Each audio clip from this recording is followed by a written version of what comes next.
અમરેલી જિલ્લાના પ્રથમ મુખ્યમંત્રી ડૉક્ટર જીવરાજ મહેતા છે. ડૉક્ટર જીવરાજ મહેતાના રાજકમલ ચોકમાં જ પૂર્વ વિપક્ષના નેતા છે તે પીડિતા પાયલ ગોટીના મુદ્દે અત્યારે આંદોલન કરી રહ્યા છે અને નારી સ્વાભિમાન આંદોલનને નામ દઈને હાલમાં અબલાની આબરૂ બચાવવા માટે જે રીતે પરેશ ધાનાણી સવારે 10 વાગ્યાથી પોતે ધરણા પ્રદર્શન કરી રહ્યા છે, ત્યારે જોઈ શકો છો કે હાલમાં શિયાળાની આ કડકડતી ઠંડી છે ને આ શિયાળાની કડકડતી ઠંડીમાં જે રીતે અત્યારે વાતાવરણ છે એકદમ ટાઢું બોળ વાતાવરણ છે. લોકોએ અહીંયા તાપણી પણ કરી છે અને હાલમાં પૂર્વ નેતા વિપક્ષ પરેશ ધાનાણી છે તે અત્યારે રાત્રિના 2 વાગ્યે પણ અત્યારે જાગી રહ્યા છે અને હજી બેઠા છે.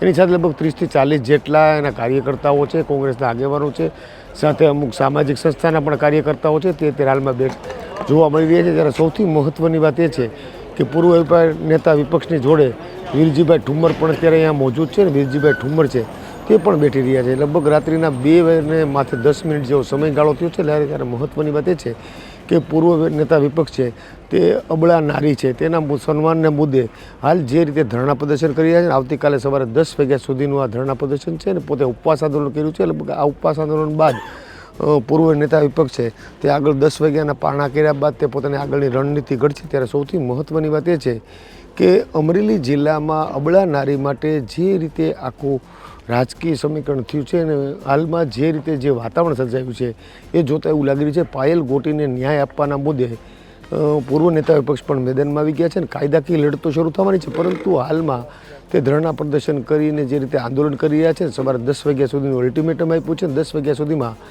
પોલીસ માથે કાર્યવાહી ન થાય તો આગળની રણનીતિ પણ પૂર્વ નેતા વિપક્ષ પરેશ ધાનાણી સાથે અમરેલી જિલ્લાના અગ્રણી આગેવાનો છે તે કરશે.